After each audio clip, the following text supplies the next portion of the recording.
Hi everyone, welcome back to GVP. I am Prakhar as your guide. Today we will be discussing most important MCQ for 13 January 2022 which are related to the current affairs. So without wasting any time, let's begin.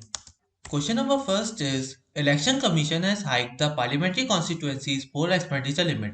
What is the new expenditure limit for candidates in bigger states? The answer of this question is option number D, rupees 95 lakhs. Ahead of assembly election in 5 states, the Election Commission of India has increased the expenditure limits for candidates contesting in Lok Sabha and Legislative Assembly polls. The Election Commission was hiked the poll expenditure limit up to rupees 95 lakhs for the Lok Sabha elections. Earlier, a candidate was allowed to spend up to rupees 70 lakh. For the state assembly elections, the expenditure limit has been enhanced to rupees 40 lakhs from rupees 28 lakhs. According to the Election Commission of India, the revision in the expenditure has come due to the rise in the cost inflation index and the size of the elaborate. The new expenditure limits will be applicable for candidates contesting in the upcoming elections in Uttar Pradesh, Punjab, Uttarakhand, Goa, and Manipur.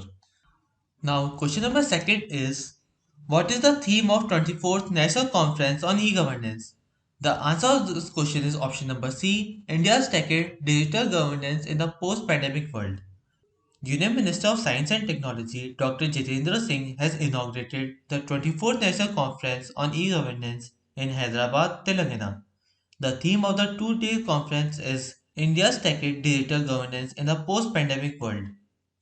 The conference will be provide considerable movements to the e-governance initiatives across the country, providing opportunities for civil servants and industry captains to showcase their successful interventions in e-governance and improving end-to-end service delivery. Delegates from 28 states and 9 union territories, along with academia, research institutes, IT industry would be participating in the conference through virtual mode. Now, moving to the next question, question number 3. Center has approved an MOU with which of the following country for the construction of a bridge over Mahakali River at Darchula in Uttarakhand? The answer of this question is option number C, Nepal. The Prime Minister Narendra Modi led Cabinet Minister has approved the signing of the Memorandum of Understanding between India and Nepal for the construction of a bridge over the Mahakali River along the Indo-Nepal border in Uttarakhand Pithoragarh district. The Indian government said in the statement that diplomatic relations between the two countries will further improve with the signing of the MOU. India and Nepal have been working together on different religious forums such as SAARC and BIMSTEC as well as the Global Forum. Now the next question is the UN World Food Programme in India has partnered with which of the organization to enhance the effectiveness of PM Poshan scheme? The answer of this question is option number C, the Akshay Patra Foundation. United Nations World Food Programme in India has partnered with the Akshay Patra Foundation, a non-profit organization to enhance the effectiveness of Pradhan Mantri Poshan Shakti Nirman scheme, earlier known as National Program for Midday Meals in Schools.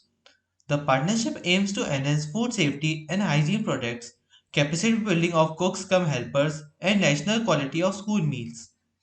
Under this collaboration, WFP and TAPF will share knowledge through workshops and policy and strategy dialogues with the government to enhance the quality of the school meal program. Since its inception in 1961, school meals have been a part of WFP mission.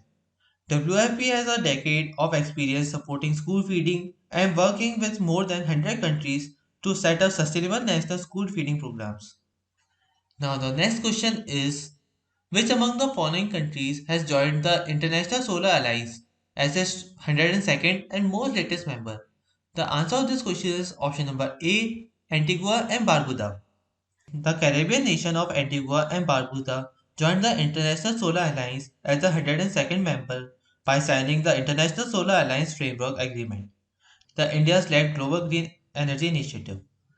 The Prime Minister of Antigua and Barbuda, Gaston Brown, signed the framework agreement in the presence of Indian High Commissioner Dr. K.J. Srinivasan to categorize global energy transaction through a solar-led approach.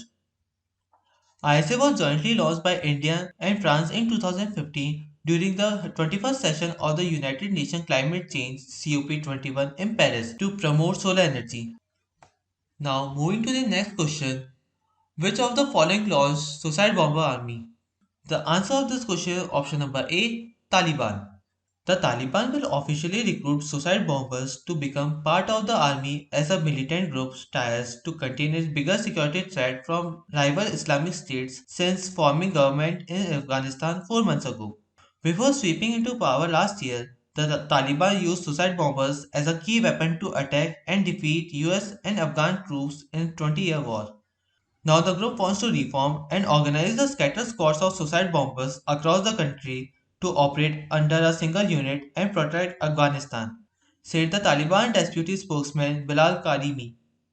Their main target now would be the local offshoot of the Islamic State, which has carried out at least 5 major attacks as the Taliban look to consolidate power after the US withdrawal from Afghanistan in August. Several of those attacks was carried out by suicide bombers. Now, the last question for today's session is Japan recently signed reciprocal access agreement with which country? The answer of this question option number B Australia. Japan and Australia this month formally signed a landmark reciprocal access agreement establishing a defense cooperation framework that will allow the stationing of troops in each other countries along with the staging of joint training exercises and disaster support. The long anticipated deal has been worked on since 2014 and amounted to the most significant security patch that Japan has inked with another country since the 1960 Status of Forces Agreement with the United States. It was concluded during a summit held virtually on 6 January between Australia's Scott Morrison and Japan's Fumio Kishida after the latter cancelled all overseas visits to deal with surging COVID-19 cases in Japan. So that's it for today. I hope you liked this session. These were the important news and events for today. Let's meet again with some more important current affairs. Till then, stay tuned. Thank you so much for watching.